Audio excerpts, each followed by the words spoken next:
ગુજરાતમાં રાજ્યસભાના ચૂંટણી માટે ભાજપે 4 ઉમેદવારોને જાહેર કર્યા છે.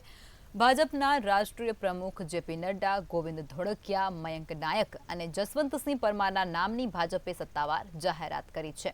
ત્યારે આ જાહેર કરવામાં આવેલા નામમાં સુરતના ઉદ્યોગપતિ ગોવિંદ ધોળકિયાનું નામ પણ જાહેર થયું છે. ગોવિંદ ધોળકિયાએ રામ મંદિરના નિર્માણમાં 11 કરોડનું દાન આપ્યું હતું. ત્યારે ભાજપે ગોવિંદભાઈને રાજ્યસભાની રિટર્નની ગિફ્ટ આપી હોય તેવું લોકોમાં ચર્ચાઈ રહ્યું છે. કે વ્યવસાય સાથે મારું જે સામાજિક સોશિયલ એજ્યુકેશનનું મેડિકલનું એ કામ તો વર્ષોથી ચાલે છે.